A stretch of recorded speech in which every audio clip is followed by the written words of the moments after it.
Velkommen til juleudgaven af HT Ekstra. Vi er i anledning af julen rykket ned på rektors kontor. I undrer jer sikkert også over, hvor Ali han er blevet af. Ali er jo desværre nødt til at stoppe her på direktionen, fordi at han har for travlt med sine lektier og sine eksamener her i 3.G. Vi ser lidt mere til Ali senere i udsendelsen, hvor vi viser en montage af nogle fraklip fra hans tid her på redaktionen. Vi hopper bare direkte til det indslag, som vi lavede i november måned, der omhandlede det valgmøde, der var her på skolen. Valgmødet var her i forbindelse med kommunal- og regionsvalget. I kan se med her. Tirsdag den 5. november fik skolen besøg af en række regionalpolitikere, og der blev afholdt en valgmøde i kantinen. Grunden til, at jeg er her i dag, det er fordi ved sidste kommunal- og regionsvalg, altså for 4 år siden, der var det under halvdelen af alle os unge, der rent faktisk brugte vores stemme. Hvor mange herinde har stemmer? Hvor mange af jer har tænkt sig at stemme den 19. november? Der var ikke helt lige så mange, der rækkede fingeren op den her gang. Undervejs blev eleverne præsenteret for dilemmaer, der skulle tages stilling til. Skal vi prioritere penge på talenter, eller skal vi prioritere penge på de elever, som risikerer at droppe ud? De kunne tilkendegive deres holdning via sms, og derefter se resultatet af afstemningen på storskærmen. Lige nu så fører de frafaldsprogrammerne med 70%. Derefter var det muligt at stille spørgsmål til alle politikerne, også via sms. Og der står her, Lars, hvad med dem, der har talent? Er det ikke dem, der skal føre Danmark videre? Og det synes jeg, du skal have mulighed for at svare på, når du får et helt personligt spørgsmål. Jo, men det er sådan, at vi skal gøre, som vi altid har gjort i Danmark. Vi har dygtige talenter, og så har vi en meget, meget dygtig, veluddannet arbejdsstyrke. Efter politikerne havde talt, blev der afholdt en ny afstemning for at se, om eleverne havde ændret holdning. Har været på stykker til den programmer? 9% mere end før. Selvfølgelig vil jeg gerne have, at folk stemmer på mig, fordi jeg synes, jeg har den rigtige politik. Men jeg vil sige, bare det, at man går hen og stemmer, det er i hvert fald det første vigtige skridt. Jeg så helst, at vi alle sammen stemte.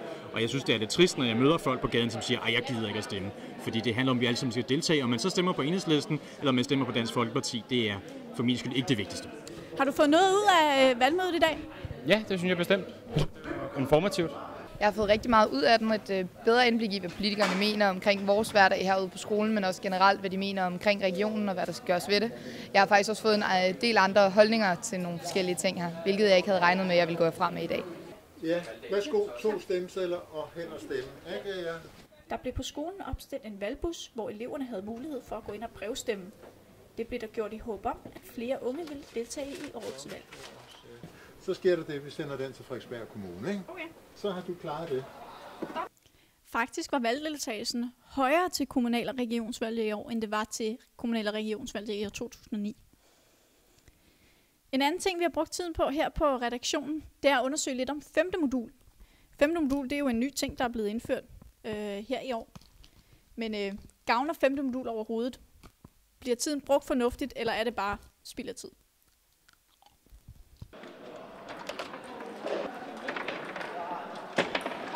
Jeg synes 5. modul er meget godt. Det er godt til at indhente lektier, hvis du har nogen før eller noget. Og så også god tid til at få noget ekstra pause. Jeg synes, det er tidsspil. Jeg spiller altid bordtennis, så jeg har ikke andet at lave. Jeg laver aldrig lektier. Så. Hvorfor gør du ikke det? Fordi det vil jeg hellere lave derhjemme. Jeg kan ikke få taget mig sammen til at gøre det herovre. Laver I nogle gange lektier i 5. modul? Det er sjældent. Det er det godt nok. Jeg bruger det mest til bare at spille noget bordtennis. Tror I kommer til at lave lektier, når I føler, at jeg er stresset og sådan noget, eller vil I bare holde det frit? Det tror jeg ikke. Jeg tror, jeg arbejder bedre, hvis jeg gør det alene derhjemme. Jeg vil blive ved med at holde det frit.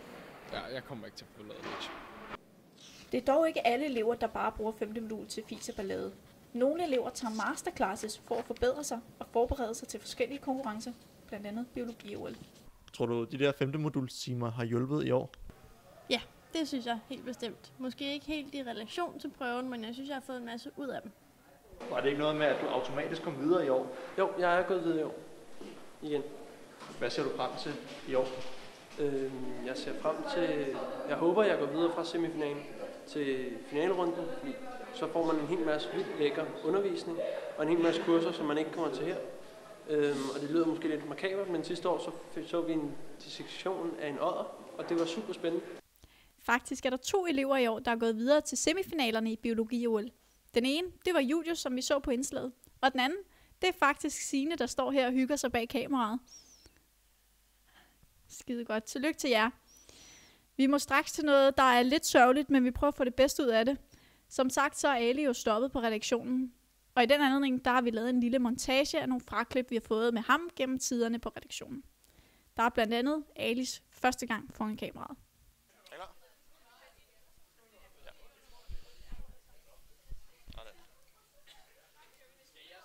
Vi står her i dag, hvor skolens elever øver til... Vi står her i fredagscaféen, hvor vi ser elever fra skolen øve sig til lancierdansen i morgen aften.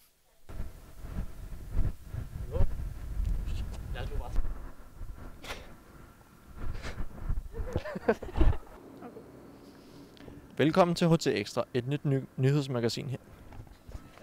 Ja, Steve.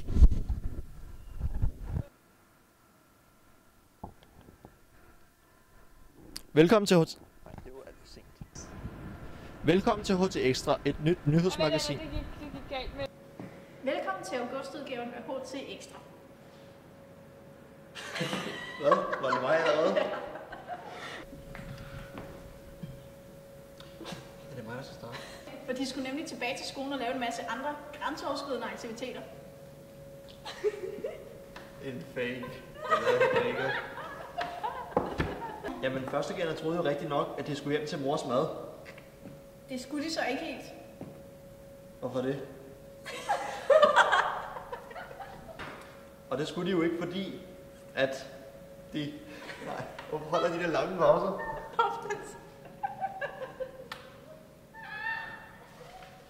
Nu må I stoppe.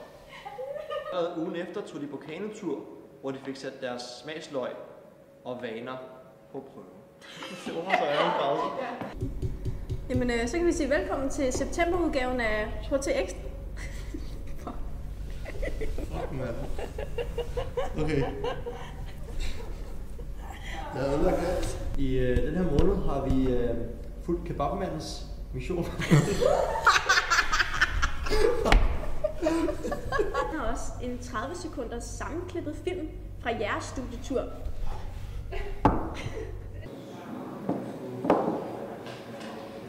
Det er jo en helt anden kop. Kan man se, at jeg ikke er grøn? Du er ikke særlig grøn. Det bliver så kævest. Det er faktisk, hvad der sker. 2, 1, værsgo. Følg med i næste uge. Okay, op igen. Det er for meget. Stop. Jeg har op på kommunalvalget, og så skal vi se, hvad der ellers skal ske med mig. Det var rigtig dumt, det der. Du gentager meget. Det til sidst skulle jeg slet ikke have sagt. Hej Kasper. Du fik lov til at komme ind i cockpittet. Hedder du ikke Kasper? Jeg hedder Kasper. Var det ikke Kasper? Men hvor meget ved vi egentlig her på HTX om kommunalvalget? Og stemmer vi? Vi tænker at stemme. Okay. Jeg glemte det lige. Okay. Det er rigtig sørgeligt, at vi skal sige farvel til Ali her på redaktionen. Men vi håber, at der er en af jer førsteagere, der har mod på at overtage hans plads. Det kræver ikke, at I har nogen erfaring. Det kræver bare, at I har lyst og I brænder for at lave noget film og tv. I er alle sammen velkommen til at sende ansøgninger til Rasmus, som er rektor. Det kan I gøre på rcd@kts.dk. Så er der ikke andet tilbage end at sige glædelig jul og godt nytår til alle derude. Pas på jer selv. Nyd ferien, for vi starter hårdt op igen, når vi kommer tilbage i januar måned. Vi ses i det nye år. Ha' det godt.